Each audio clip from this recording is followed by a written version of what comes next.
Bom, vamos lá, pessoal. Bom dia.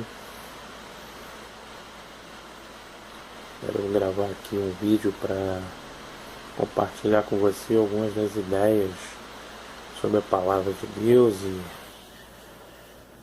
hoje em dia, muitas vezes a gente vê tanta confusão no meio evangélico, né? Tanta gente pregando as suas próprias razões, e eu vou aqui nesse vídeo compartilhar com você alguma reflexão sobre isso. Vamos ver o que diz a palavra de Deus, né? Porque a função básica e principal da palavra de Deus, do Evangelho, é trazer paz, é trazer conforto, é trazer uma orientação à vida das pessoas. E hoje em dia nós vemos aí, né, pelo menos entre os grandes líderes, os grandes pastores, os líderes dos grandes nomes do show business, vamos dizer assim, evangélico, muita disputa. Mas eu queria começar isso simplesmente refletindo com você, porque o apóstolo Paulo nos adverte para que nós usamos a nossa consciência, a renovação da nossa mente, o nosso entendimento, né? A inteligência. Ser cristão não é ser uma pessoa alienada, tem que ser uma pessoa que pense, que tenha opiniões, né? Mas que faça isso baseado no que orienta a palavra de Deus, né? E a palavra de Deus, ela em toda a sua plenitude tem uma mensagem simples, que é a mensagem de salvação, é uma mensagem de remissão de pecados para o homem. Então eu começaria com uma simples reflexão, né? Usando, como Paulo disse, a inteligência, perguntando o que Deus quer de você. E na palavra de Deus mesmo nós vimos isso quando lá está escrito assim: eis que estou à porta e bato, se alguém ouvir a minha voz e abrir a porta, entrarei em sua casa e com ele cearei e ele comigo. Apocalipse 3:20, né? Então nós vemos que é simples, o que muitos complicam, né, que tornam alvo de disputa, de grande sabedoria, de quem sabe mais, quem fala mais a verdade, é uma coisa muito simples. E que nós ainda vimos em muitas igrejas, cada uma com a sua característica, com a sua maneira de entender como se viver e pregar o Evangelho, mas a mensagem de Cristo é essa simplicidade de que Ele veio, que Ele amou o mundo e que todo o que nele crer não vai perecer, mas vai ter a vida eterna, né? Para isso nós temos que refletir para que, né, o que Deus quer de você, né? O que Ele quer é isso, que você atenda o pedido dele, né? Que não é uma forçação de barra, não é uma imposição, não é uma disputa por quem sabe mais, ou quem prega melhor, ou quem entende mais do Evangelho, da teologia, mas simplesmente um abrir do coração para que Deus possa habitar e viver com você plenamente. Aí eu faço outra pergunta, né? Para que Jesus veio? E a palavra nos diz assim, né? Para que todo aquele que nele crê não pereça, mas tenha vida eterna. Para que todo aquele que nele crê não pereça, mas tenha vida eterna. Porque Deus amou o mundo de tal maneira que deu seu Filho unigênito, para que todo aquele que nele crê não pereça, mas tenha vida eterna. Porque Deus enviou o seu Filho ao mundo, não para que condenasse o mundo, mas para que o mundo fosse salvo por ele. Quem crê nele não é condenado, mas quem não crê já está condenado, porquanto não crê no nome do unigênito Filho de Deus. E a condenação é esta, que a luz veio ao mundo e os homens amaram mais as trevas do que a luz, porque as suas obras eram mais. Você vê que o versículo, ao mesmo tempo que fala da salvação, de que Jesus veio para salvar, porque amou ao mundo de uma maneira tal que Deus se fez carne, habitou entre nós, morrendo na cruz por nós, para que nós tivéssemos o perdão pleno, total e irrestrito de todos os nossos pecados, sem necessidade de sacrifício, de religiosidade alguma, para que obtêssemos a salvação. Mas fala também lá no finalzinho, né, que nós lemos, e eu vou repetir aqui, e qual é a condenação? A condenação é esta, que a luz veio ao mundo e os homens amaram mais as trevas do que a luz, porque as suas obras eram mais. Então, você vê que na própria mensagem da palavra que fala sobre a salvação, adverte o homem também sobre essa irregularidade, né, na sua conduta, sobre essa má conduta, né, de amar mais as trevas. E lá em João 3:20 também fala assim, vamos ver aqui, porque todo aquele que faz o mal odeia a luz e não vem para a luz, para que as suas obras não sejam reprovadas. Mas quem pratica a verdade vem para a luz, a fim de que as suas obras sejam manifestas, porque são feitas em Deus.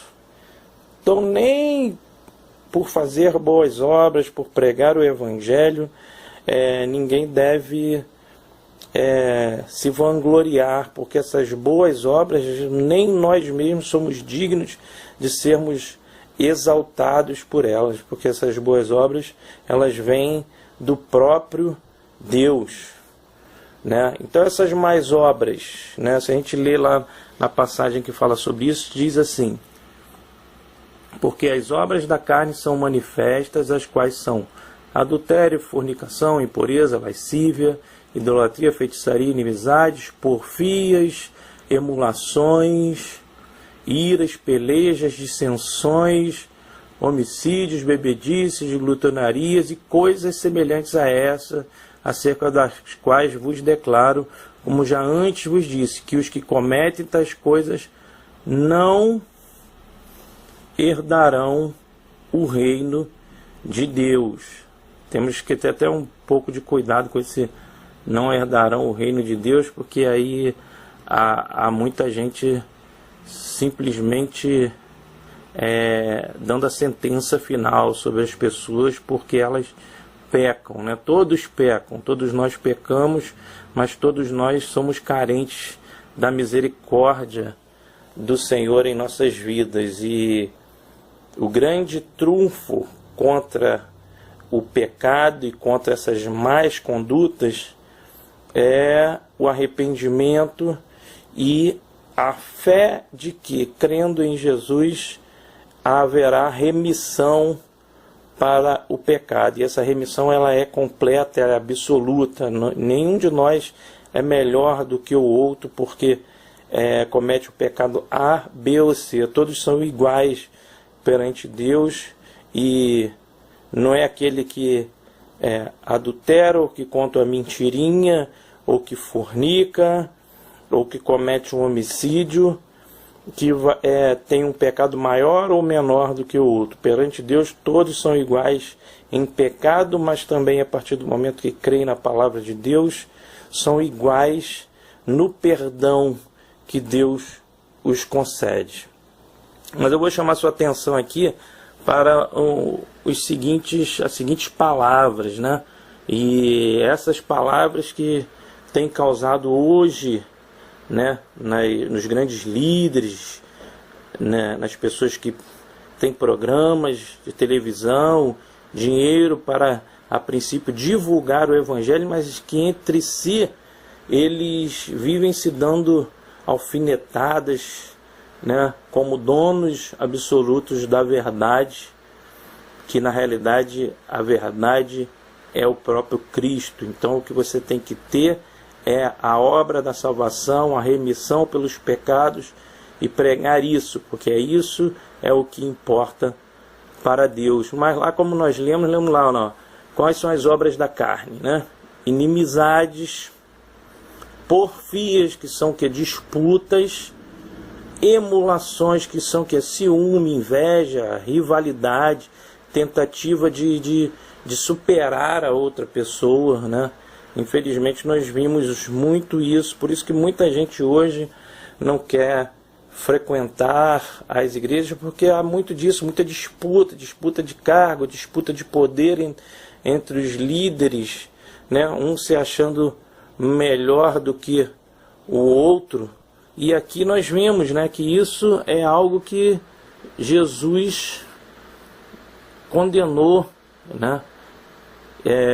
Iras, pelejas, dissensões, que são divisões, né? A pessoa que causa divisões. Então, qual é o papel do pregador, do líder, daquele que realmente quer pregar a palavra de Deus, o amor de Deus, a paz de Cristo? Não é causar, né, tentar ser melhor do que ninguém, não é tentar superar ninguém, não é fazer divisão, né? Muitas vezes, né, o que a gente mais vê aí no meio, na mídia, na grande mídia evangélica, é isso.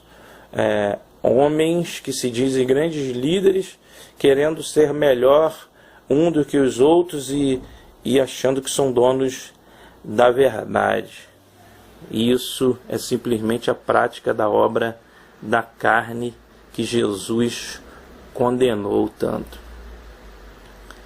E diz assim a palavra de Deus, né? Lá no versículo final, lá em Gálatas, que essa passagem que eu li aí anterior estava em Gálatas 5, e diz lá no finalzinho, né? E os que são de Cristo crucificaram a carne com as suas paixões e concupiscências, com as suas vontades. Se vivemos em espírito, andemos também em espírito, praticando as obras do espírito, não as da carne. Não sejamos cobiçosos de vanglória, né? Que é o oposto de humildade. Está faltando muita humildade nesses que se acham os grandes sabedores e entendidos. Não sejamos cobiçosos de vanglórias, irritando-nos uns aos outros e invejando-nos uns aos outros. Então, tome muito cuidado, porque se você, né, na sua vida, no seu dia a dia, ou até mesmo na igreja que você estiver frequentando, houver muita dissensão, muita separação, muita vanglória, muita gente achando que é um melhor que o outro, disputa de poder,